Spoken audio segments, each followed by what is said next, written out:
안녕하십니까. 아침의 매일경제입니다. 이번 주에는요, 일주일 내내 햇빛을 보기가 힘들지도 모르겠습니다. 주 후반까지 장마가 이어지는 탓에 흐리고 비 오는 날이 계속될 거라고 합니다. 눅눅하고 더운 날씨인데요. 당분간은 견디는 방법밖에 없는 것 같습니다. 자, 그럼 일면 기사부터 바로 출발합니다. 먼저 매일경제 소개해드리죠. 자, 기사가 이쪽 끝에 2단 기사로 있습니다. 이쪽으로 가겠습니다. 6% 물가를 언급한 추경호 경제부총리. 어제 언론 인터뷰에서 우리 경제 상황에 대해서 여러 가지 진단을 내놨는데요. 그중에서 물가 얘기를 강하게 했습니다. 당분간 고물가가 지속될 수밖에 없다. 이런 얘기를 꺼냈습니다. 이런 가운데요. 오늘요 정부가 전기료 인상안을 발표합니다. 그렇다면 물가를 더욱 자극하게 된다는 뜻입니다. 이번에 조선일보 확인해 보겠습니다. 자, 우리 경제 상황인데요. 지금 우리 경제 뭔가 부족한 점 그리고 잘 나가는 것도 있잖아요. 그런데 이런 지점도 좀 있습니다. 배 만들 사람이 없다. 일감 1,400억 포기한다. 대불산단의 조선업체 인력난 상황을 좀 짚고 있는데요. 장기 불황을 딛고 최근에 조선업 수주가 좀 늘고 있다는 소식 계속 들려오고 있죠. 그런데요. 인력은 안 돌아오고 청년들은 기피하고 있다. 불법 체류자들조차도 부족하다. 쓰고 싶어도 못 쓴다. 지금 이런 상황이라고 합니다. 다음은 한국일보 보시죠. 자, 아래쪽에 있습니다. 오늘 윤석열 대통령 출국합니다. 바로 이 회의 때문이죠. 29일 나토에서 한미일 정상회담이 열립니다. 그런데 윤석열 정부 들어서서 관심사 중에 하나가 일본과의 어떤 관계 개선이잖아요. 그런데 그거는요. 아직 시간이 더 필요해 보입니다. 윤석열 대통령 그리고 기시다 총리 회담은 무산됐다는 겁니다. 자, 한미일 정상회담은요. 4년 9개월 만에 회담입니다. 2017년에 유엔 총회에서 있었거든요. 그 이후에 처음인데 오늘 이 나토 정상회의 그리고 한미일 정상회담을 위해서 오늘 출국합니다. 한일 정상은 약식 형태의 대화도 없을 듯하다. 아직은 관계 개선에 많은 시간이 필요하다. 이런 뜻이 될 것 같습니다. 마지막으로 경향신문 보시죠. 자, 아래 있습니다. 여기 사진과 함께 있는데요. 임신 중단권 무력화 판결로 들끓는 미국. 그러니까 낙태 관련된 판결이 미국에서 나왔어요. 미국에서 사실 낙태 문제는 굉장히 심각한 그리고 진지한 정치적인 사안이거든요. 여기 보면 연방대법원 보수 대법관들이 주도했다. 그러니까 낙태권 이걸 불법화시킨 거죠. 50년 된 로데 웨이드 판결을 폐기했다. 그리고 피임, 동성혼 판례도 뒤집힐 우려가 있다. 미국 전역에서 찬반 시위가 불을 붙고 있습니다. 이게 또 정당 따라서요 입장이 다릅니다. 지금 미국도요. 그래서 굉장히 갈등의 지점이 새롭게 부각이 됐다. 이런 내용입니다. 자, 지금까지 일면기사 짚어봤고요. 오늘도 많은 뉴스를 준비되어 있는데요. 이 뉴스에 담긴 의미 그리고 배경을 짚어주시기 위해 네 분께서 지금 준비하고 계십니다. 한 분씩 소개해드리겠습니다. 자, 먼저 화면 가장 맨 왼쪽에 앉아 계십니다. 윤경호 MBN 논설위원 나와 계십니다. 그리고 그 옆에는요. 신경민 전 국회의원 자리하고 계십니다. 그리고 세 번째 자리에는 홍석준 국민의힘 국회의원 나와 계시고요. 마지막으로 최경철 매일신문 편집위원 자리하고 계십니다. 자, 네 분 안녕하세요.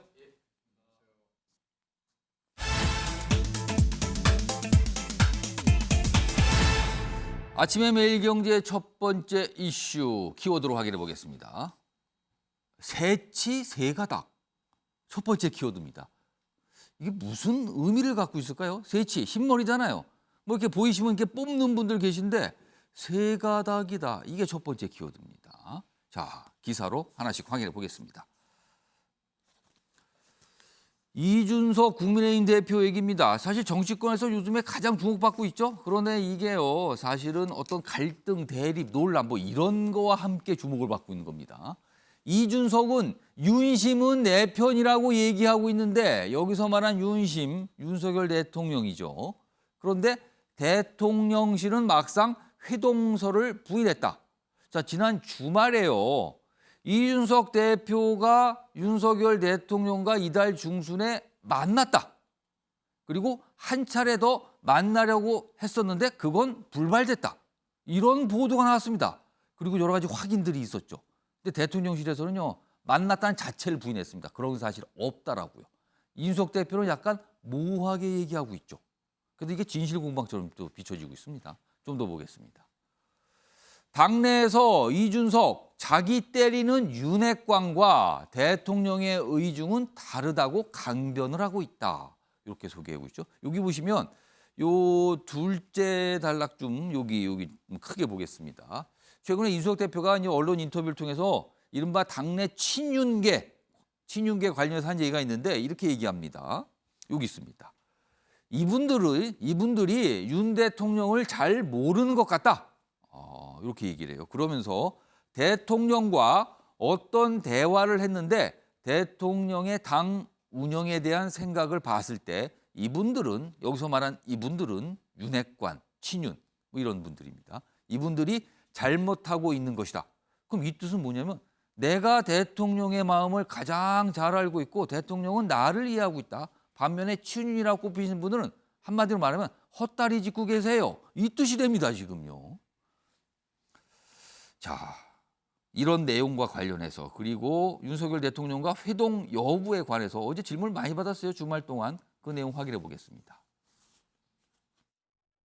특정한 시점에 특정한 만남이 있었느냐 여부 이런 것들은 오히려 당대표 입장에서 대통령의 일정을 제가 공개할 수는 없는 겁니다. 여당과 그리고 대통령실 측은 여러 가지 정책 현안이라는 것에 대해서 상시적인 소통을 하고 있습니다. 참 사실관계에서 말하기 뭐하지만은 자꾸 무슨 대통령실과 여당의 소통에 대해 가지고 뭐 윤리와 엮어서 이야기하는 거는 정말 그건 부적절하다. 저희는 한마디도 하지 않았는데 먼저 용산 쪽에서 어떤 입장이 흘러나와 가지고 저희가 어떻게 그걸 답할지 상당히 좀 곤란했던 지점들이 덜어 있었습니다. 지금 상황이 굉장히 미묘한 시기잖아요. 그래서 이준석 대표가 윤석열 대통령이 만났다는 게 공식적으로 알려질 경우는 대단히 큰 뉴스가 됩니다. 그런데 그런 만남이 있었다라는 보도가 나왔는데 대통령실에는 부인했거든요. 근데 이준석 대표는 똑부러지게 설명을 하지 않습니다. 그래서 진실공방처럼 비춰지고 있죠. 이게 한 가지 상황입니다. 그리고요, 다음 화면 보시죠. 오늘 윤석열 대통령 나토 정상회의 참석을 위해서 오늘 출국하거든요. 그럼 통상 이런 해외 순방 대통령이 나갈 때는요, 당대표, 그 여당 지도부가 환송을 위해서 공항에 나오거든요. 통상적으로. 오늘 과연 나올 건데 안 나올 것 같답니다. 이겁니다. 이준석 오늘 순방 떠나는 윤 대통령 환송 불투명하다. 왜 그러냐면요. 오후에 이 출국 시간이 잡혔는데 그 시간에 다른 행사를 참석하기로 일정이 공지가 됐어요, 지금. 그럼 안 간다는 소리잖아요. 자, 보겠습니다. 상시적 소통을 강조하는 상황에서 오늘 출국 시간 다른 일정을 이미 공지한 상태예요. 그러면은 이 공항에 안 간다는 건데 그러면은 대신에 권성동 국민의힘 원내대표는 환송 행사에 갈 가능성이 있다. 그럼 이거는 도대체 무슨 그림이 되는 거냐는 거죠, 지금. 일단 이건 지켜봐야 됩니다. 오후입니다. 이 얘기 좀 해보죠. 홍석준 의원님. 네. 이게 뭔가 좀 복잡하게 지금 가고 있는데 일단 윤석열 대통령과 윤석 대표의 회동 이게 있었는가? 그리고 한 차례 더 하려고 했다 불발됐다. 이 자체에 대해서 이게 진실공방처럼 비춰지고 있거든요.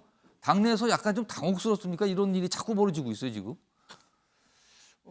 대통령이 일단은 뭐 만난 것 자체가 사실은 뭐 공개되면 안 되는 일정이기 때문에 뭐 사실 확인이 뭐 그렇게 쉽지는 않겠습니다만 어쨌든 대통령실은 부인을 했다. 대통령실은 이제 부인을 했으니까 사실은 제가 생각할 때는 뭐 최근에 뭐 만나신 것 같지는 않으시고 그러니까 대통령실이 부인까지 했는데 만났는데 부인했다. 이거는 아닐 것 같아요. 예, 만나신 건 아니실 거고 그 이준석 대표 말처럼 그 대통령께서는 좀 주요한 사안마다 좀 전화나 뭐 다른 채널로 그 소통을 이제 좀 활발하게 하시는 편이죠. 뭐 저도 뭐 대통령 취임하시고 난 다음에 뭐 소통을 한번 했는데 이준석 대표가 아마 뭐 조금 그런 뭐 이야기를 조금 뭐 확대 해석해서 항상 대통령과 상시 소통하고 있다. 뭐 이런 이야기를 지금 하시는 것 같고 또 이제 지금 시점이 뭐 다른 시점이라면은 뭐 이런 사안들이 그렇게 뭐 민감하지 않을 텐데 이제 윤리위 소집이라든지 이런 걸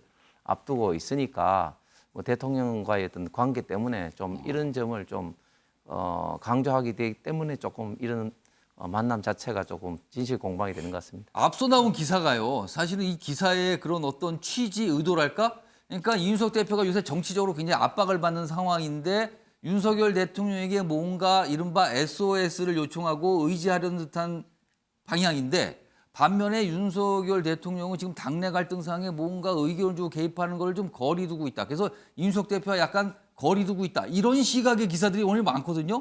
윤 대통령이 좀 거리 두기를 한다. 이거는 좀 어떻게 보세요? 대통령께서도 취임식 때도 이제 그 환영연 이제 축하연에서도 그런 이야기를 했고 몇 번이나 이제 강조를 한 게 당의 운영은 예. 전적으로 그 이준석 대표의 어떤 능력과 어떤 권한 안에서 이루어진다. 전적으로 이제 맡긴다. 그런 뜻을 뭐 여러 차례 좀 해 왔었고, 예, 그런 연장선상에서 당내 어떤 운영에 대해서 좀 뭐 시시콜콜 지금 현재 많이 뭐 개입 혹은 의견을 피력하지는 않고 있는 그런 어떤 상황입니다. 이 사안뿐만 아니라. 예. 당내 문제는 굳이 대통령이 뭐라고 얘기하거나 개입할 그런 생각을 갖고 있지 않다. 이렇게 좀 봐야 된다. 아무튼 오늘 언론들이 여러 가지 각도 해석을 했는데 다음 화면은요. 이준석 대표가 어제 이 뭐랄까 이게 뭐 흰머리인데요. 그게 아니라 보면 뭐 새치겠죠. 그걸 뭐 뽑았어요. 근데 그걸 굳이 사진으로 본인의 SNS상에 올립니다. 지금요. 이겁니다. 여기 보면 새치 세 가닥이 있죠. 흰머리 세 가닥. 그리고 이렇게 써요. 글을.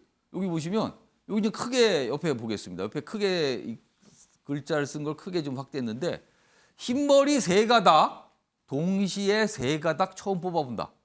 지금 이걸 왜 올렸을까요? 굳이 지금. 아니 이게 보통 그냥 뭐 별 일이 없으신 분이 없으면은 뭐 심심해서 올렸나 보다 그런데 지금 굉장히 갈등 국면이거든요. 근데 새치 세 개를 딱 뽑은 다음에 동시에 세 가닥 처음 뽑아본다. 이렇게 얘기를 합니다, 지금. 그래서 여러 가지 해석이 나왔죠. 자, 그리고요. 다음 기사 좀 하나 보겠습니다. 이런 가운데요. 오늘 국민의힘 안에서 두 가지 중요한 행사가 있습니다.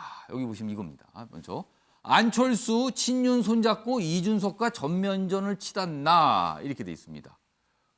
이렇게 제목이 이런데 오늘요. 이준석 대표가 주도한 혁신위원회가 오늘 첫 회의를 열어요. 오늘. 출범은 이미 했고 첫 회의를 열죠. 그리고 동시에 장제원 의원, 그러니까 윤핵관의 대표로 꼽히는 장제원이 주도하는 혁신포럼, 미래혁신포럼이라는 이름의 행사가 오늘 열립니다. 같은 날 있는 거예요, 이게. 그 언론에서 이걸 주목한 거죠. 그리고 여기에 안철수 의원이 참여합니다. 그래서 안철수 친윤 손잡았다. 이런 해석이 나오는 거거든요. 그리고 6.25 관련 행사에서 이준석 대표, 안철수 의원이 나란히 참석했는데 또 약간 어색한 모습도 있었거든요. 자, 그럼요.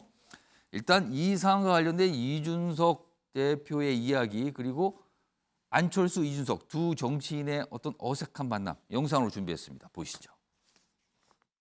혁신위가 내일 또 첫 회의를 합니다. 기대하는 연기 있으세요?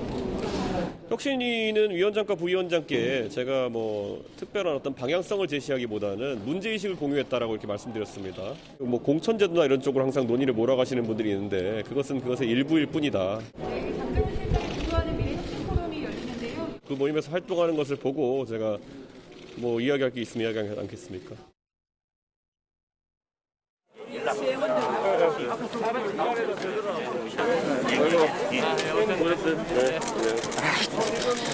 공자님들 이렇게 많이 참석해 주시고 애고 시민들 한국과 원로 회의 또 백세엽 장군 기념산업회가 뭐 제가 자리 배치상 제가 그 이철우 지사님이 가운데 앉아 계셔가지고 따로 안철수 의원이랑 긴밀한 대화를 나누진 못했지만은 뭐 그런 문제는 여의도에서 언제든지 논의할 수 있는 문제입니다.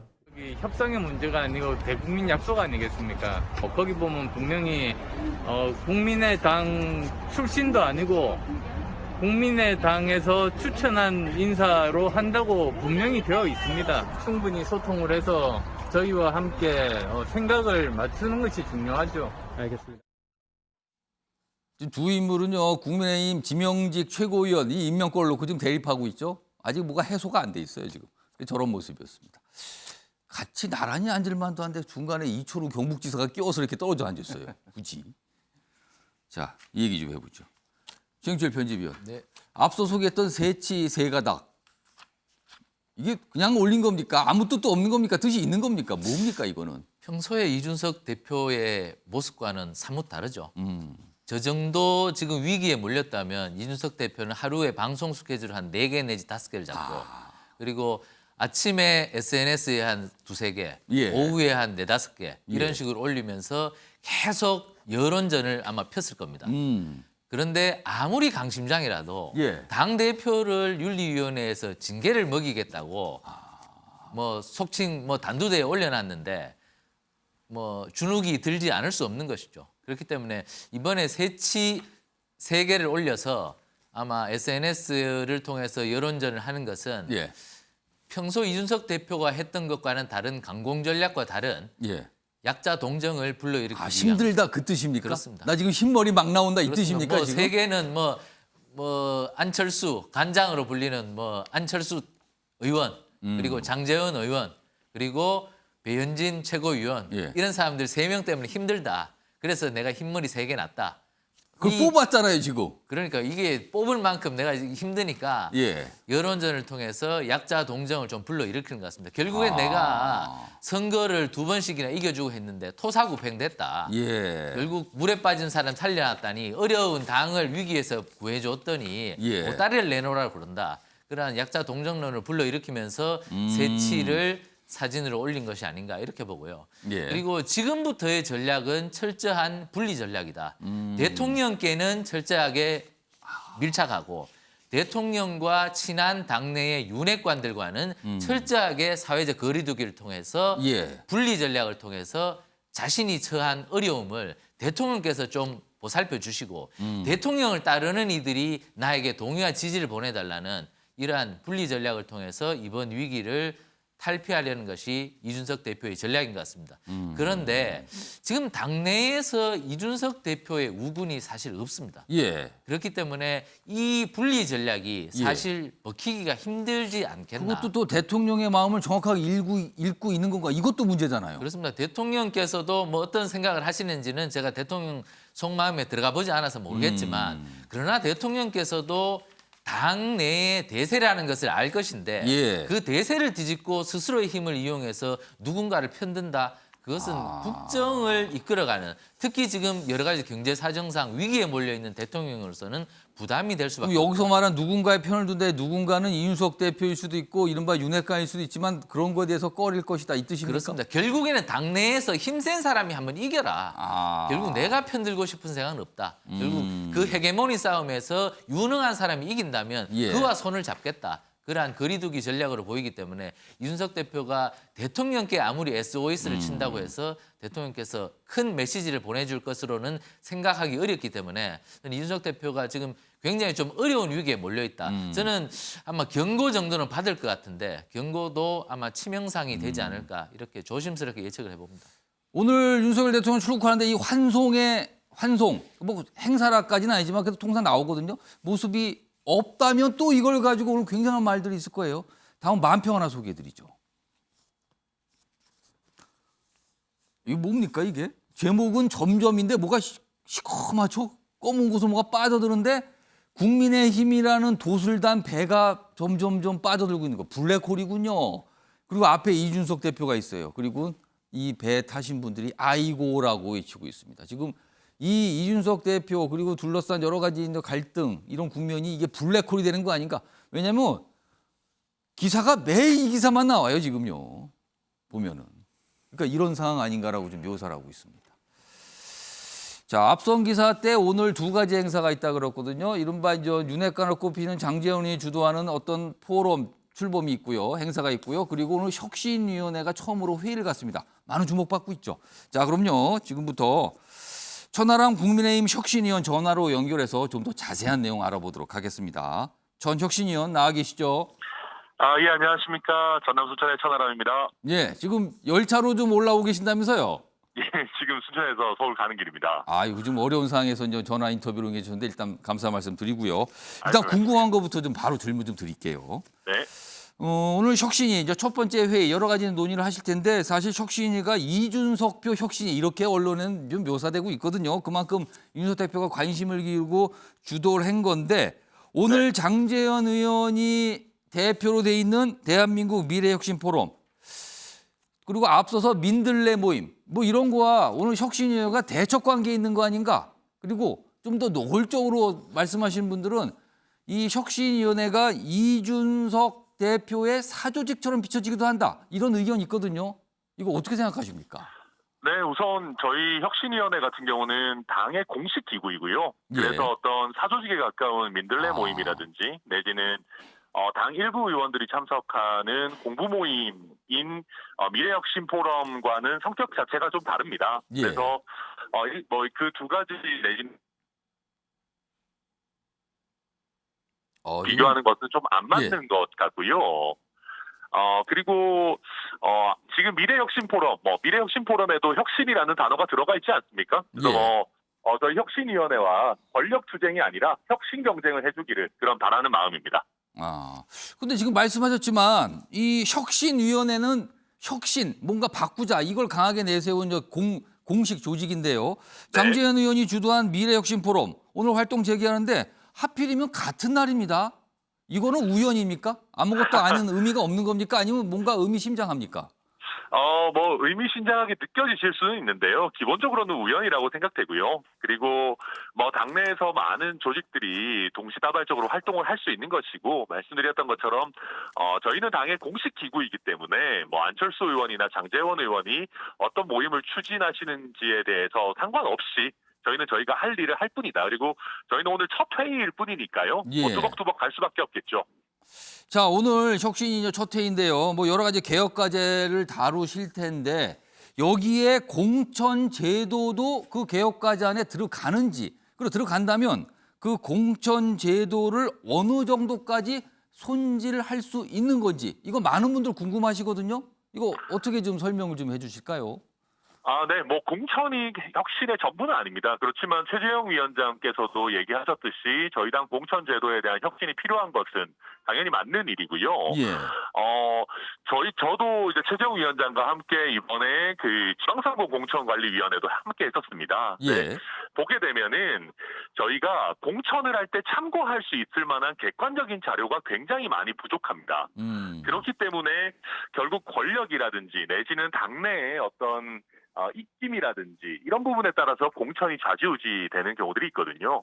만약에 그렇게 된다라고 하면 정말 경쟁력 있고 소신 있고 능력 있는 사람들이 쉽사리 국민의힘에 들어와가지고 내가 정치 한번 해보겠다라고 결심하기가 쉽지 않은 상황입니다. 그래서 저희가 공천의 투명성과 예측 가능성을 높여야겠다라는 문제의식은 많은 부분 공유하고 있는 걸로 보이고요. 어느 정도에서 이 공천개혁을 구체화하고 밀어붙일지는 이게 뭐 제 마음대로 할 수 있는 건 아니기 때문에 다른 혁신위원들과 논의를 해봐야 될 것 같습니다. 사실 혁신이 출범 때도 이 공천 문제 다룰 것이다라고 해서 굉장한 반발과 갈등이 있었는데 혁신위에서 어떤 공천과 관련된 논의 결과를 내놓을 경우는 갈등의 골이 더 깊어지는 거 아닙니까 지금요? 근데 모든 혁신은 기득권의 저항 내지는 갈등을 동반합니다. 만약에 당내에 모두가 행복하다, 혁신위의 결과가 발표됐는데 모두가 다 만족한다라고 하면 그 혁신이 아닌 것이거든요. 그래서 저희가 갈등을 두려워해서 혁신을 겁낸다면은 저는 다음번 총선에서도 좋은 결과를 얻기가 쉽지 않을 거다. 그래서 오히려 당이 두 번의 선거 승리로 인해서 조금 여유가 있을 때 미래를 위한 투자 또 제도 개선 이런 것들을 좀 꾸준히 해놔야지만 지속적으로 승리하는 정당이 될 수 있지 않겠는가 생각하고 있습니다. 지금 뭐 열차 안에서 지금 인터뷰를 해서 통신사정이 좋지 않은데요. 뭐 계속 이어가 보겠습니다. 내달 윤리위에서 다시 한번 이준석 대표에 대한 징계를 논의하기로 일단 미뤄둔 상태잖아요. 근데 만약에 여기서 징계 결정이 어떤 식으로든 뭐 경중에 상관없이 나온다면 이준석 대표가 주도했던 혁신위원회 이게 활동을 할 수 있는 힘이 떨어지는 거 아니냐 이런 시각이 있는데 이건 어떻게 좀 보십니까? 일단 초기에 저희 혁신위가 이준석 대표의 사조직 아니냐라고 하는 오해를 받은 것도 일부 사실입니다. 그리고 저도 그 오해를 불러일으키는데 일조했던 것도 사실이거든요. 제가 이제 아까 말씀하셨듯이 이준석 대표의 이슈 주도력이 선거 때는 도움이 됐었는데 그걸 이렇게 뭐 쪽쪽 빨아먹다가 이제 도움이 필요 없어지니까 예. 버린 거 아니냐라는 얘기를 저도 하긴 그렇죠. 그 했었고요. 말씀을 하셨죠. 예, 그래서 이제 제가 그런 오해를 불러일으킨 부분도 있는 것 같은데요. 그렇지만 이제는 지금 위원 구성을 보면 이준석 대표의 사조직이라고 얘기하기가 굉장히 어렵습니다. 매우 탕평 인사를 했고요. 그리고 저희가 지도부 전체로부터 만장일치로 인준을 받은 당내 공식 기구이기 때문에 예. 만약에 지도부 총사퇴가 있고 뭐 지도부 자체가 바뀐다면 모르겠으나 예. 이준석 대표의 징계 그 자체만으로 혁신위 활동이 중단될 거라고 생각하지는 않습니다. 자, 그리고요, 천하람 혁신위원은 그 이준석 대표와 어느 정도 이제 소통을 좀 하시는 걸로 뭐 통상 알려져 있는데 네. 이준석 대표가 지금 당내에서 확실히 견제와 압박을 받고 있다고 생각하십니까? 네, 뭐 당연히 그런 건 아니겠습니까? 그렇지만 모든 당 대표는 항상 당내에서 견제를 받습니다. 그렇기 때문에 또 그리고 지금까지 당내에서 여러 가지 뭐 권력 투쟁을 미뤄왔던 부분이 있거든요. 예. 대선과 지선을 치러야 된다라고 하는 이 발등에 불이 떨어졌었기 때문에 예. 그런데 이제 발등에 불이 이제 꺼졌지 않겠습니까? 그렇기 때문에 저희 국민의힘이나 민주당이나 미뤄두었던 당내 권력 투쟁을 하는 어찌 보면 좀 싸우기 좋은 계절이 아닌가 뭐 이렇게 그러면 보이는 곧 면도 이준석 대표의 강한 반격이 있을 수도 있다. 이렇게 봐도 됩니까? 뭐 제가 물어본 거는 전혀 아니고요. 직접 소통한 건 아닌데 지난주 말에 이제 뭐 간장 이런 식의 예. 이슈를 소환하지 않았습니까? 그렇습니다. 그런 것들을 보면 이준석 대표 스타일상 왠지 반격이 있지 않을까. 뭐 저도 그렇게 예상하고 있습니다. 자, 알겠습니다. 지금 뭐 좀 열차 안에서 인터뷰 응해주셨는데요. 오늘 말씀 여기까지 듣도록 하겠습니다. 지금까지 감사합니다. 천하람 국민의힘 혁신위원이었습니다. 감사합니다. 네. 뭔가 성격상 반격이 있지 않을까 뭐 이런 말씀을 좀 마무리를 해주셨습니다.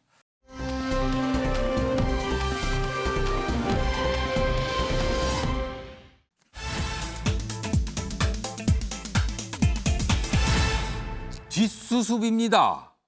수습. 근데 뒷수습. 그러니까 뭔가가 있었고요. 그거를 막 정리하고 가다듬었다. 뭐 이런 거게 됐죠.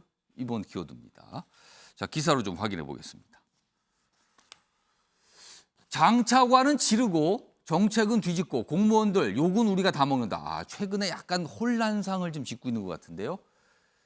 여기 보면 뭐 국정혼선 뭐 이런 표현 나왔는데요. 최근에 행안부 경찰국 설치 문제 그리고 최근에 치안감 인사, 경찰 인사와서 약간 좀 혼란이 있었죠. 그리고 최근에 52시간제 약간 유연하게 바꾸는 문제 이거 발표가 장관 발표가 있었는데 뒤후에 대통령이 약간 다른 설명을 하면서 또 혼선이 있었죠. 그리고 교육부 대학 등록금 등 오락가락이다. 굉장히 민감한 사안인데 조금 혼란스럽게 비춰주고 있다. 이렇게 좀 기사는 설명하고 있습니다. 이런 내용이고요. 다음 만평 좀 하나 소개해드리죠. 이게 두 개의 컷인데요. 위에는요. 이거 주 52시간제 개편, 그러니까 노동부 장관이 발표한 이 개편안 정부 공식 입장 아니다. 그러면서 논란이 됐었죠.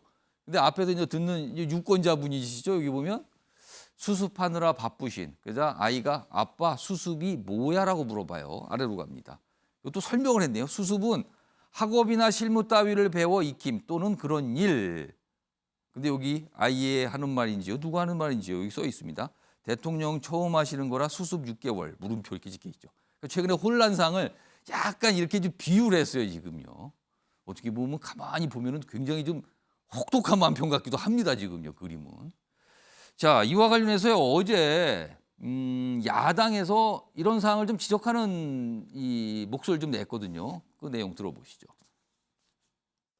책임 장관이 발표한 게 공식 입장이 아니다 라고 말씀하시면 이제 국민들은 장관의 발표도 정부 입장으로 해석해서는 안 된다는 뜻인지 이해할 수가 없습니다. 국기문란이라고까지 표현을 하신 걸 보면 대단히 충격적인 사건이 있었던 것 같은데 정부 차원에서 이 문제에 대한 진상을 밝히지 않으시면 이거는 국회에서 국정조사라도 해야 되는 것 아니냐 저는 이렇게 생각합니다. 국정조사 얘기까지 야당에서 꺼냈어요. 유교 의원님 최근에 어떤 정부의 또 정책 관련된 혼선상 그리고 윤석열 대통령이 아침 메뉴 출근길에 이제 인터뷰를 응하죠. 약식 인터뷰 여러 가지 얘기하는데 그거를 얘기가 나오면 그게 기사로 다뤄지고 대통령실이 오후엔 다시 또 뭔가 추가 설명을 하고 수습하라는 뭐 이게 좀 반복적이거든요. 지금 상황 이런 혼란이라고 좀 언론 지적하고 있는데 어떻게 보셨습니까? 사안별로 경중 좀 차이가 있긴 있어요. 예. 또 그 정책의 방향이 바뀐 거에 따라서 이해관계가 얽혀 있는 예. 범위가 달라요. 그 중에 저는 가장 심각한 건 노동시장 개혁 52시간 제도 관련된 거. 그렇습니다. 주 52시간이라는 게 우리 사회에 지금 이제 많은 자리를 잡았고 익숙해져 있는데 이게 너무 획일적으로 하다 보면 문제가 있는 거다. 업종별로, 시기별로, 탄력근로, 유연근로 이런 거 좀 하자. 예. 이런 방향이잖아요. 예. 그래서 새 정부 들어서 노동부가 의욕적으로 내놨어요. 주 12시간의 연장 근로를 월 단위로 넓혀서 보겠다. 예. 굉장히 큰 변화가 될 수 있죠. 그렇죠. 그랬더니 노동계에서 그럼 그거 다 포함시키면 주 뭐 92시간 이렇게까지 그러면 일 시키자는 거냐? 라고 그걸 한꺼번에 그렇게 한 주에 다 써버리면 그렇게 된다는 거죠. 강력히 반발을 하고 나섰어요. 그러니까 그만큼 민감하잖아요. 근데 그걸 노동부 장관 발표한 걸 대통령이 내가 보고받은 바 없다.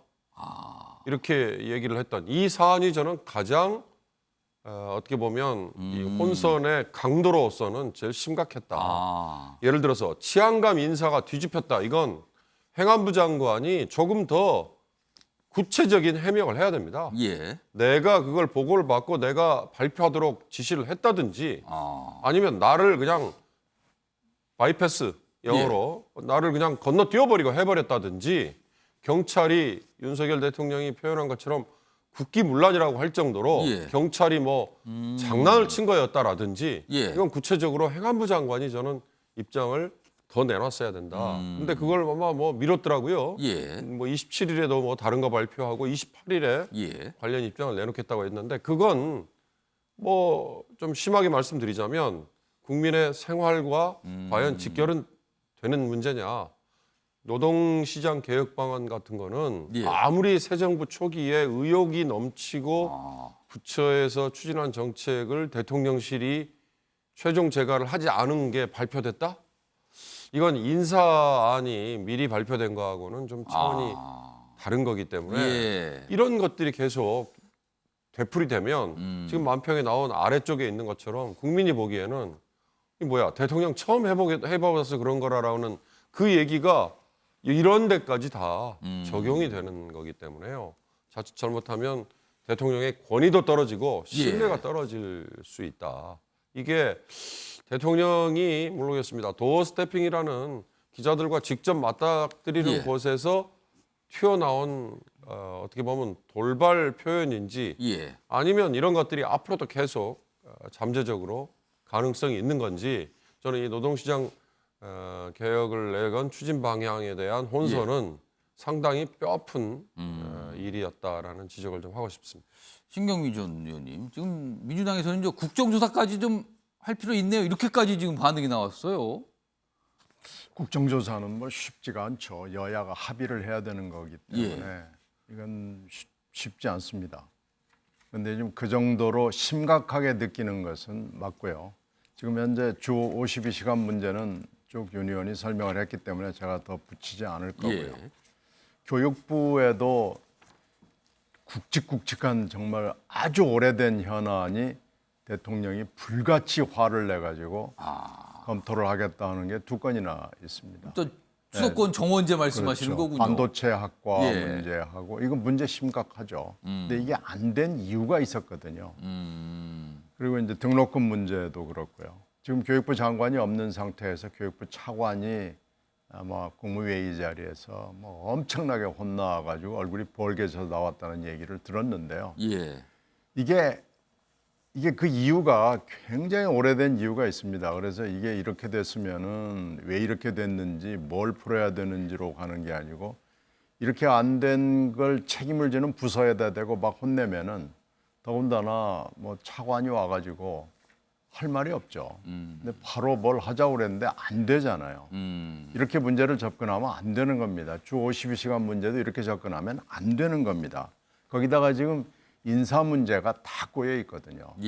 검찰 인사는 총장이 없는데 다 해버렸죠. 경찰 인사 금방 말씀드린 대로 치안 정감도 좀 약간 소음이 있었는데 치안관 문제는 뭐 엄청난 굉음이 돼가지고 국정 혼란이라고 국기문란이라고 지금 규정을 해가지고 이도 저도 못하게 돼 있죠. 국정원 국장급 이상 다 날렸죠. 이건 쿠데타적 상황입니다.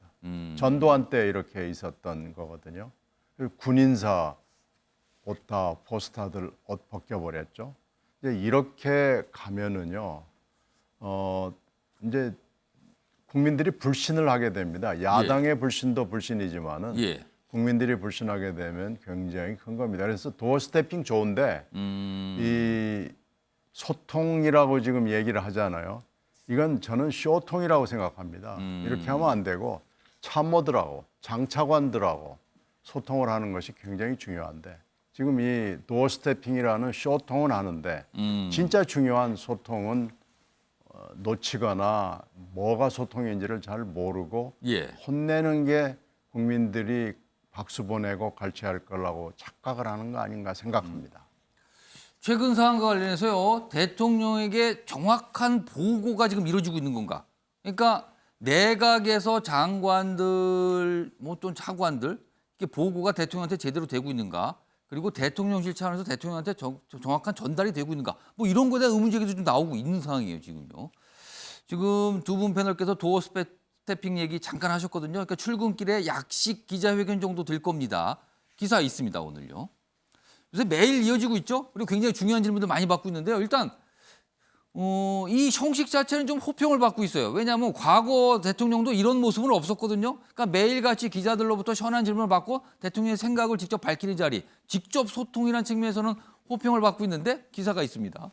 아침마다 각본 없는 도어 스태핑, 국민 소통, 정부 혼선, 양날의 검이다. 그러니까 소통이라는 측면에서는 괜찮은데 이게 자칫 혼선을 유발하고 있는 거 아니다. 최근 상황이 지금 그랬거든요. 이게 양날의 검을 갖고 있다는 거죠. 여기 좀 보겠습니다. 여기 보시면 실시간 보도에 뭐 SNS에서는 풀영상이 나오죠. 뭐 이런 겁니다. 그리고 용산 대통령실에 약간 변화를 직접적으로 보여주는 장면들이었어요. 그런데 이게 뭐 답안지 준비 못하는 참모들은 식은땀, 그리고 최근에 이런 주 52시간제 뭐 등등등 이런 걸로서는 발언 자체가 논란이 된 상황이거든요. 그래서 이런 양날의 검이다. 두 가지 측면이 있다. 이렇게 돼 있는데요. 자, 지금 기사 소개해드리는 과정에 속보가 들어왔습니다. 김창룡 경찰청장 사의를 표명했다는 겁니다. 최근에 치안감 인사 관련해서 대통령으로부터 국기문란이라까지 소리 들었잖아요. 그 이후에 경찰청장의 어떤 거취 문제가 계속 나왔었거든요. 사퇴하는 거 아니냐.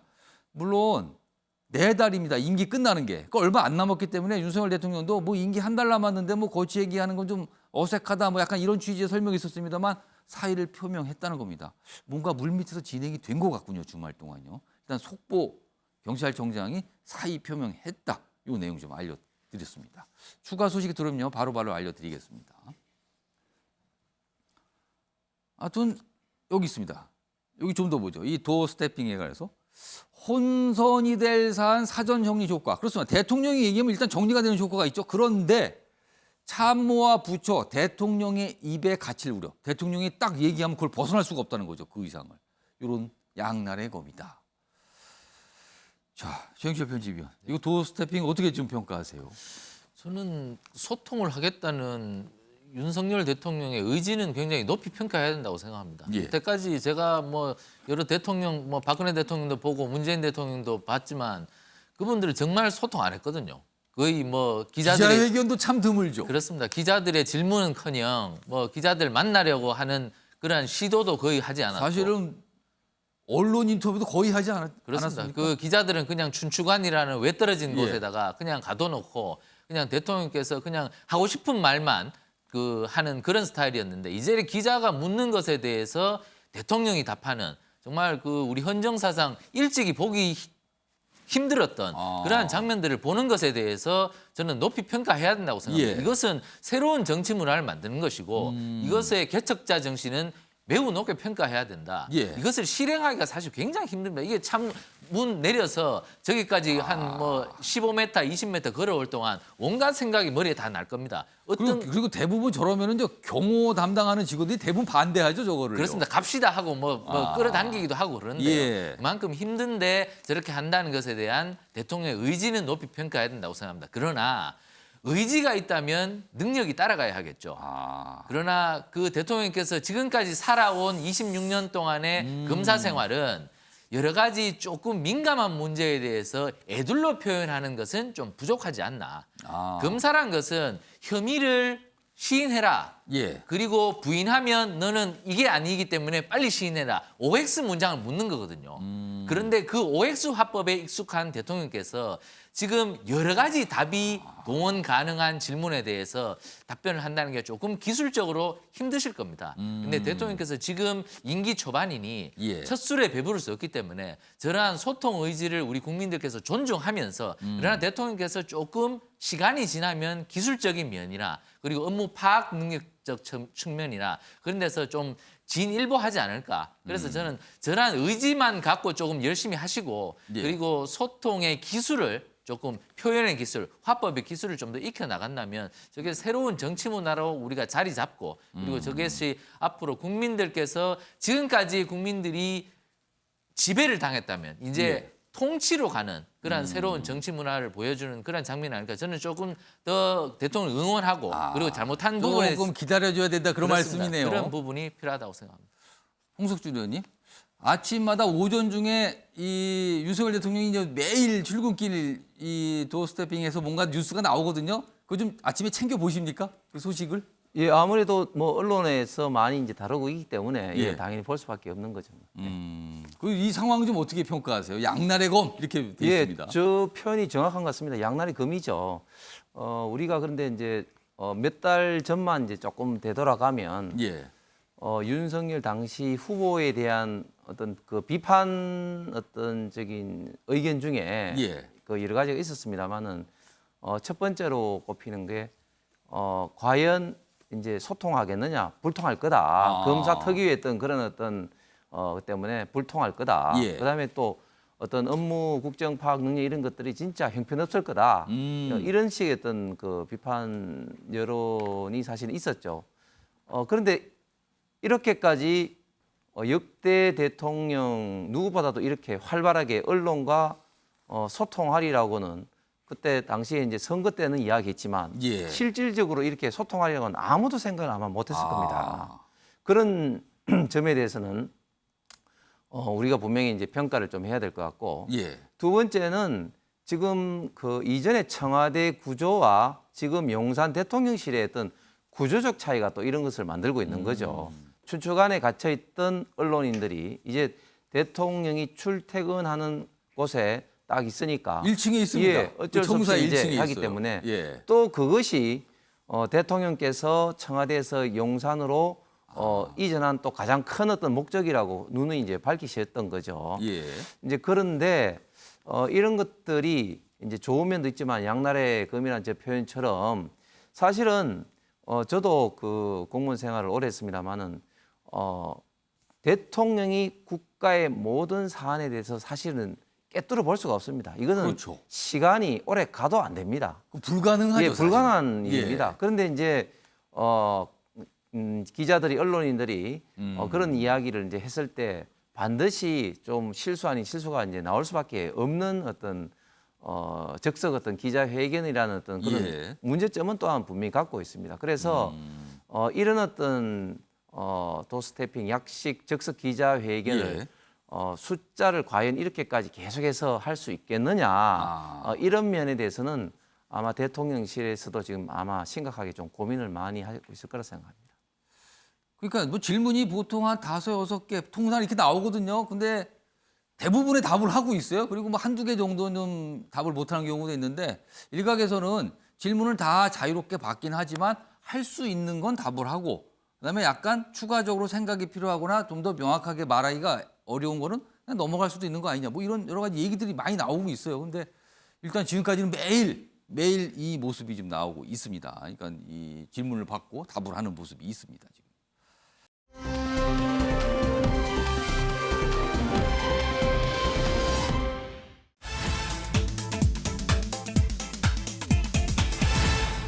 이번 키워드는 108번뇌입니다. 고민이 많다는 단적인 표현인 거죠. 108번뇌. 이게 좀 불교식 표현인데요. 뭐 이런 키워드가 등장했습니다. 자, 기사로 좀 확인해 보죠. 전당대회 불출마 압박받는 이재명, 개딸들과 2시간 SNS 소통. 그러니까 이 기사가 제목을 이렇게 다른 이유가 있을 거예요. 일단 뭔가 전당대회 불출마 이런 압박이 전방위적으로 오고 있다. 그리고 이른바 개딸 이렇게 표현되는데 강성 지지층, 이재명 의원에 대한 강성 지지층이 단적으로 이렇게 표현되잖아요. 근데 SNS 소통을 했다. 여기 있습니다. 당 워크숍 지난 금요일, 토요일 있었어요. 그리고 다음 날 트위터를 통해서 문답을 2시간 정도 주고받았는데 뭐 여러 가지 그러면서 책 얘기도 했다고 돼 있어요. 이렇게 하는 거 보니까 이게 불출마 압박에 불만 표시를 한 거 아니냐 이런 해석도 있답니다. 자, 여기 이제 소통했다는 이런 기사고요. 다음 화면 좀 보죠. 소통을 하면서 나왔던 여러 가지 대화들이 있죠. 글로 된 대화가 여러 가지 답변을 주고 받았는데 이런 표현도 있어요. 여러 가지로 어려운 시기지만 오늘만큼은 좋은 밤 되시길 바랍니다. 그러니까 지지자들에게 이런 표현을 썼죠. 그러자 지지자들에서 일부가 이게 뭐죠 이거는? 안녕히 주무세요 아버지. 아버지란 표현이 등장합니다. 이렇게 부르나 봅니다 지금요. 강성지지층이라고 꼽히시는 분들이죠. 그러니까 이런 밤에 이제 2시간 정도 이런 SNS를 통한 어떤 지지층과의 대화를 주고받다. 이게 지금 기사로 달아지고 있어요. 자, 그런데 이게 사실 당내 민주당 내에서 계속 지적되고 있는데 팬덤과 관련돼 있거든요. 이와 관련돼서 당내에서 지적하는 목소리가 좀 있었습니다. 들어보시죠. 지금 나타나는 팬덤 정치에 대해서는 팬덤의 긍정적인 이야기를 하기에는 너무 심합니다. 그 폐해와 또 자제를 해야 되는 그런 일들을 해야 된다고 생각합니다. 유 의원님, 이 상황 어떻게 읽으셨습니까? 나한테 어떤 일이 있어도 열혈 같은 지지를 보내주는 절대층 그들만을 끌고 가겠다. 그렇게 하면 전당대회에서 대표도 될 수 있고 그렇게 해서 공천권을 또 행사해서 자기 사람을 확보하고 그러면 또 4년, 5년 후에 대선까지 가는 토대를 마련할 수 있다라는 생각을 아마 이재명 의원이 하고 있는 것 같아요. 이제 처음에 출발한 것처럼 어떤 일이 있어도 지지를 보내주는 절대 지지층. 과연 그들만을 가지고 하는 정치가 외연이 확장되는 것이냐. 지금 이미 당내에서조차 민주당이 지금 보여주는 행태 중에 극복을 해야 될 첫 번째로 이 팬덤 지지층에 묶여 있는 이거 빨리 깨야 된다라는 얘기를 하지 않습니까? 그 팬덤 지지층들은 다소 중도적인 성향, 이성적인 판단을 하는 분들과 좀 다른 방향의 의견들을 보이는 경향들이 사안마다 좀 있었죠. 이번에 이재명 의원에 대해서도 대선에서 0.73이든 뭐든 간에 포인트 차이든 뭐든 간에 졌지 않았느냐. 그리고 지방선거의 총괄선대위원장이라고 또 완장을 차고 나와서 책임을 지겠다고 했는데 졌지 않았느냐. 그러면 뭐 완전히 물러나라. 이거 아니라도 지금은 좀 일선에서 보이지 않도록 하는 게 그게 맞지 않느냐라는 의견이 이렇게 나온다면 사실 그 의견이 과연 그 열혈 지지층 이외에 이성적이고 합리적인 생각을 가진 분들은 과연 어떻게 보느냐 이렇게 한번 따져봐야 되는 거죠.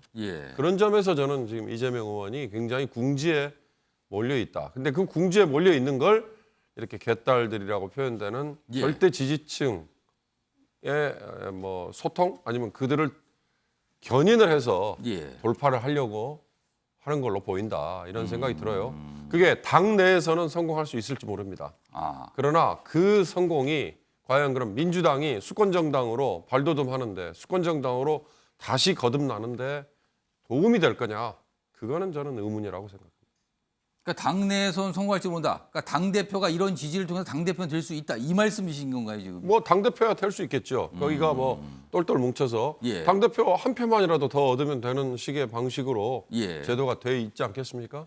그렇다면 뭐 대의원이든 아니면 진성당원, 진성당원이든 뭐 그들 중에 절대적으로 지지를 많이 갖고 있는 이재명 의원이 나온다고 한다면 뭐 당대표가 되겠죠. 그러나 그 당대표가 다른 국민들의 인정을 해주는 그런 대표성을 정통성을 계속 확보할 수 있느냐. 그 점에 대해서 좀 신중하게 볼 필요가 있지 않을까 싶습니다. 신경미 전 의원님.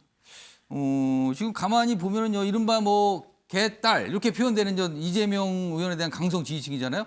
근데 전 분위기를 보면 이재명 의원이 뭔가 압박 탄압을 받고 있다, 지킨다, 뭐 이런 표현들이 많이 나오거든요. 분위기를 보면은. 근데 과거에도 보면 문재인 전 대통령 관련해서 지킨다. 그러니까 문재인 전 대통령의 열혈 지지층들, 강성 지지 있었거든요. 그러면은 어떻게 보면 그때도 팬덤 현상, 지금도 팬덤 현상인데, 그러면 이 팬덤 현상이라는 거는 민주당 내에서 고질적인 겁니까? 이거 왜 이렇게 되는 겁니까? 이게 이제 노무현 대통령 때부터 시작이 된 거죠. 그래서 그게 그대로 연결이 돼서 예.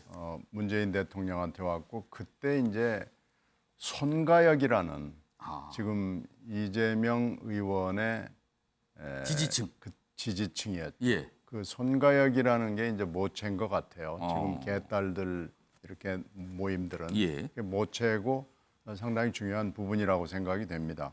근데 지금 팬덤의 특징 중에 하나는 이 친명도 있지만 반명 내지는 비명도 있거든요. 예. 또 중립지대에서 의견을 얘기하지 않고 있는 사람들에 대해서 엄청나게 공격적입니다. 그 공격성은 노무현 때나 문재인 때나 이때하고는 비교할 수 없을 문재인 전 정도로 대통령의 강성 지지층들보다 그때 당시도 굉장히 지적받았거든요. 공격적이라고 네. 문자폭탄 너무 많이 보내고 굉장히 거칠다. 근데 그거보다 더 거칠다는 겁니까 훨씬 지금? 더 지금 거칠어져서 이렇게 정당 활동, 내부 활동인데요. 이렇게 거칠게 해도 되는 것인가? 이게 과연 같은 편이라고 할 수 있는 것인가라는 점에서 굉장히 회의적인 사람들이 자꾸 늘어나는 거죠. 이렇게까지 할 필요는 없는 거 아닌가. 정말로 고민하고 정말로 당의 미래, 국가의 미래에 대해서 생각을 하는 것이라면 나를 반대하는 사람들에게 대해서까지 이렇게 하는 것이 맞느냐라는 지금 회의론이 굉장히 세게 나오는 거죠. 이런 모습이 있었고요. 기사 하나 좀 이어가 보죠. 역시 이재명 의원 등장하는데요. 이재명 108 번내 중이라더니 그러니까 고민 중이라는 거죠. 이 전당대회 당대표 도전에 대해서. 당내에서는 전당대회 출마 기운 듯하다. 이런 시각들이 많이 나오고 있어요. 여기 뭐 같은 내용이 있습니다. 주말에 뭐 적극적으로 지지층과 트위터 소통을 했는데 팬덤 정치 비판 정면 돌파 나선 것 같다. 그러니까 자기의 길을 간다 그냥 나는 뭐 이거 같다. 그리고 최근에 이제 민생 그리고 약간 정책적 얘기 좀 목소리를 내고 있죠. 이런 것도 뭔가를 의식한 것 같다는 거예요. 그리고 이런 가운데 김민석 이대로 가면 당 깨질 수도 당이 깨진다는 얘기를 벌써 하고 있어요 지금요. 자, 이 얘기입니다. 요거 최영철 편집위원께 전망을 해주세요. 이 깨진다는 게 이게 분당일까요? 당이 아예 이렇게 분리가 돼서 쪼개지는 거 아니면 일부 민주당에 계신 분들이 다른 곳으로 간다. 뭐 다른 당으로 간다. 이런 의미일까? 이거 어떻게 보십니까? 이 가능성은. 뭐 분당에 대한 우려를 강력하게 표명한 것이죠. 예. 지금 이재명 의원이 나온다는 것은 뭐 상당수 국민들께서 좀 수긍하지 못하는 측면이 있거든요. 그런 측면을 어긋나는 상식을 벗어나는 판단이 이루어진다면 중대 결심을 할 수 있다는 김민석 의원의 우려 같은데 저는 뭐 현실화될 가능성은 별로 없을 것 같습니다. 왜냐하면 이재명 의원은 제가 볼 때는 99% 이상 나올 확률이 이미 생겼지 않나. 99% 이상은 100% 아닙니까? 그렇습니다. 그러면? 이재명 의원이 올림픽에 나갔던 선수인데 예. 이거 전국체전 와보니까 이게 선수가 아무도 없는 거예요. 이거. 자기하고 경쟁이 될 만한. 그러니까 그냥 뭐 걸어가도 결승선에 충분히 들어갈 것 같으니까 이재명 의원이 당연히 나올 것 같고 그리고 그 1등을 했을 때 다가오는 이익이 너무나 크다.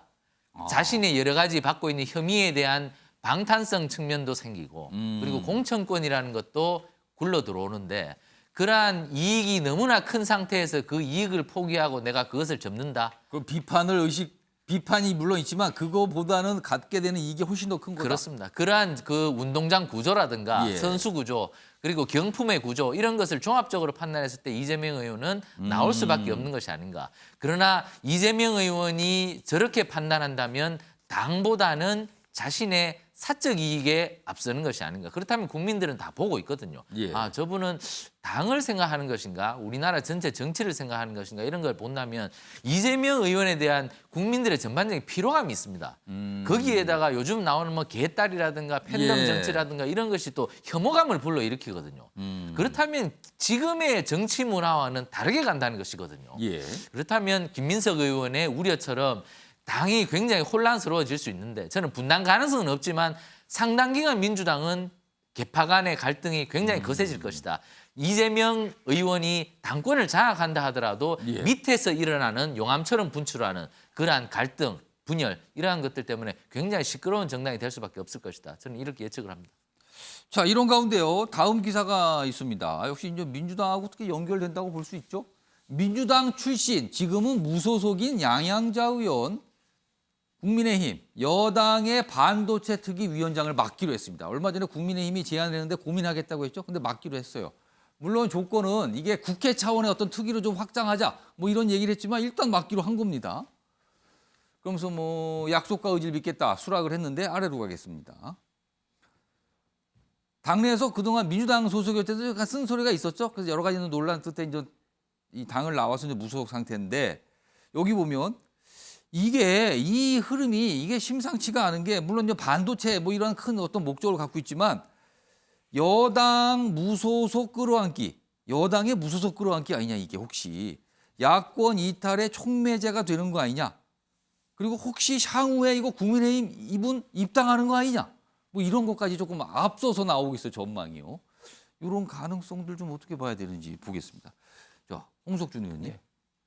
어떻게 보면 국민의힘이 영입한 셈 아닙니까 지금요? 또 특위를 맡아달라고. 이유가 뭡니까? 국민의힘에서는 사실 이제 그 이전에 이제 그 대선 이전에 이제 이용호 의원님도 예. 그렇고 무소속이었다가 이제 예, 그걸로 그렇습니다. 가셨죠. 이게 좀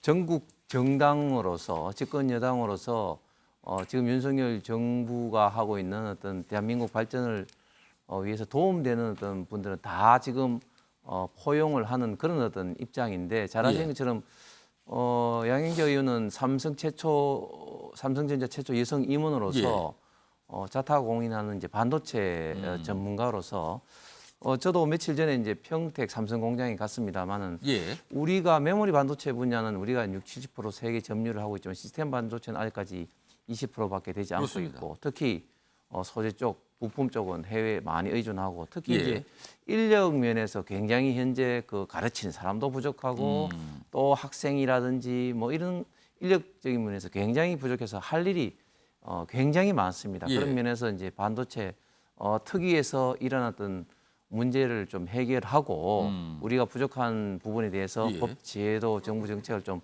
가다듬자는 측면에서 이제 반도체 특위를 출범했는데 예. 저희 당 입장에서 봤을 때는 양영자 의원만큼 가장 국회에서 예. 가장 적임자가 없다고 봐서 이제 제안한 거고 양영자 의원 같은 경우는 검수완박 입장에서 본인의 목소리를 분명히 냈고 또 예. 민주당 복당 이제 의사를 이제 철회를 한 상태이기 때문에 예.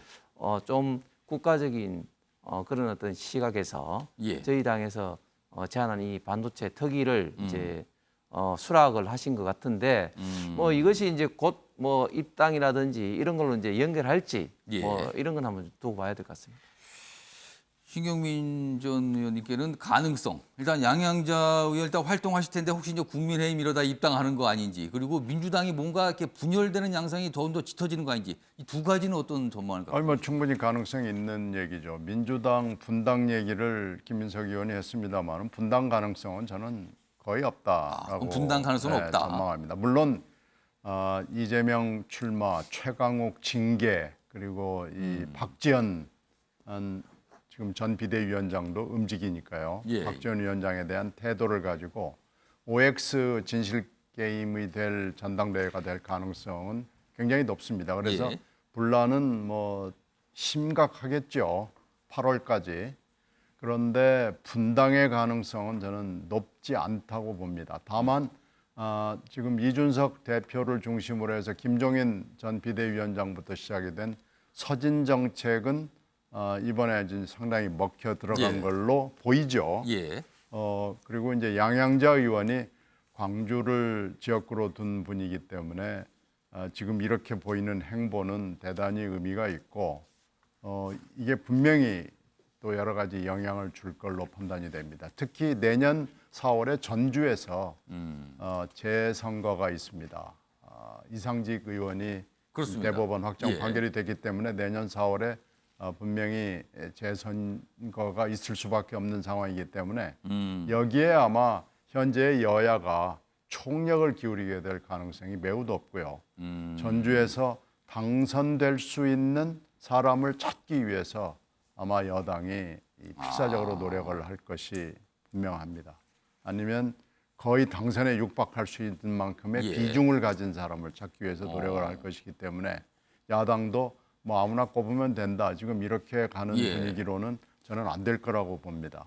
그리고 최근에 이 출범한 사회통합위원회에 예. 민주당 출신 전직 의원들이 많이 참여하고 있어서 아. 이 대목도 어떻게 될지 좀 굉장히 궁금하고 예의주시하고 있는 상황입니다. 그러니까 여당의 끌어안기, 뭐 이걸 정계 개편이라까지는 아니지만 뭔가 좀 묘한 어떤 전망을 자꾸 하게 되는 상황이 보이고 있다. 뭐 이런 기사입니다.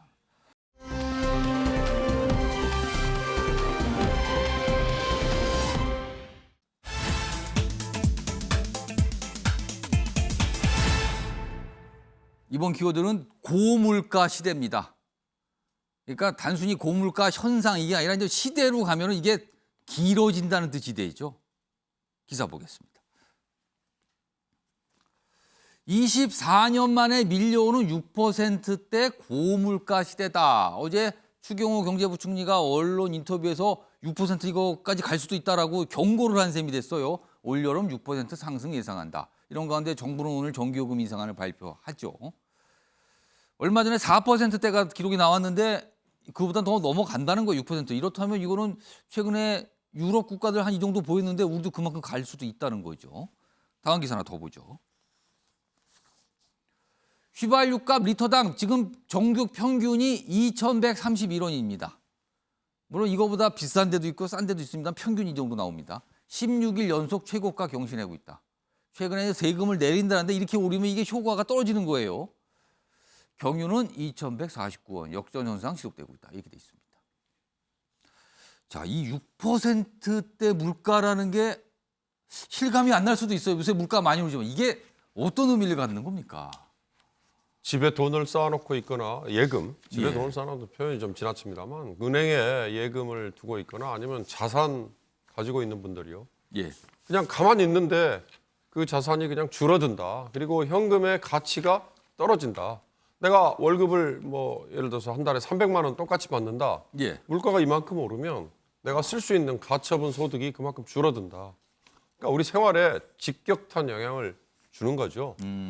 생활 이 경제 고통 지수라는 게 있습니다. 예. 거기에 핵심이 바로 물가와 실업률이거든요. 예. 이 두 개를 합쳐가지고 경제에 우리가 받는 직접적인 영향 이렇게 따지는데 이미 5월 달에 소비자 물가가 5.6%였어요. 예. 그때는 14년 만에 가장 높았어요. 14년 전이면 언제입니까? 2008년 글로벌 금융위기 시점. 금융위기 때. 그때였는데 지금 불과 한 달여 아니면 주 부총리의 얘기대로라면 6월이 아니라도 7월 또는 8월에 예. 두 달여 세 달여 만에 6%대 7%대로 계속해서 소비자 물가가 오를 것 같다라고 얘기를 하잖아요. 예. 지금 우리 한국은행이 발표하는 소비자 물가는 엄밀히 말하면 세 가지 구조로 돼 있습니다.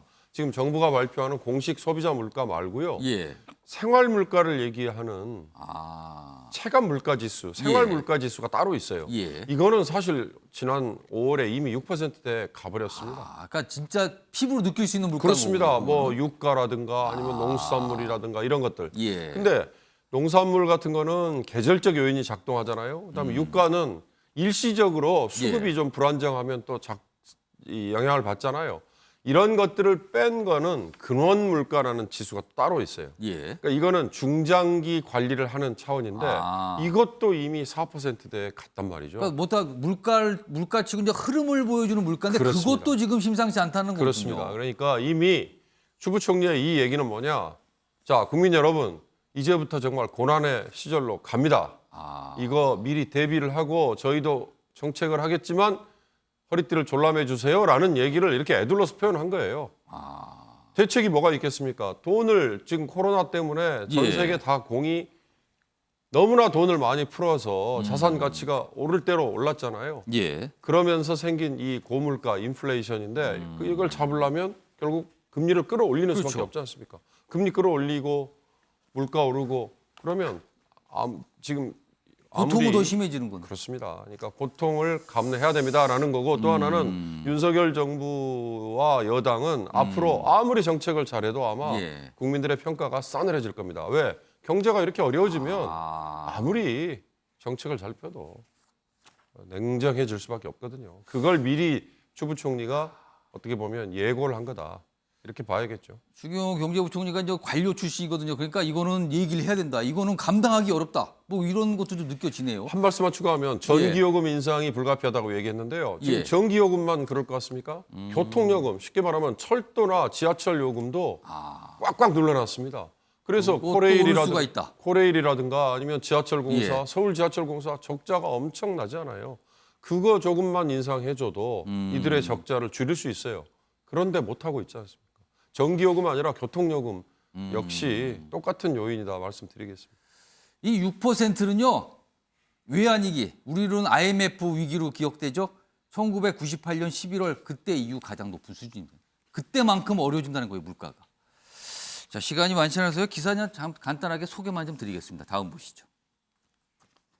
새벽 4시 완도에서 마지막 신호 후 연락 두절. 지금 일가족 3명 실종 미스터리죠. 어떻게 된지를 모릅니다. 지금 여러 가지 징후들은 있는데 뭐라고 단정지어 말할 수가 없어요. 지난달 30일 밤 11시에 펜션 나섰고 엄마가 아이였고 이동해 수영차를 탔다. 그리고 핸드폰이 어떤 간격을 두고 꺼졌다. 뭐 이런 설명까지 좀 있습니다. 여러 가지 가능성 염두에 두고 지금 수색 작업을 벌이고 있다. 이런 기사입니다. 자, 아침의 매일경제 오늘은 여기서 마무리하겠습니다. 시청해 주신 여러분 고맙습니다.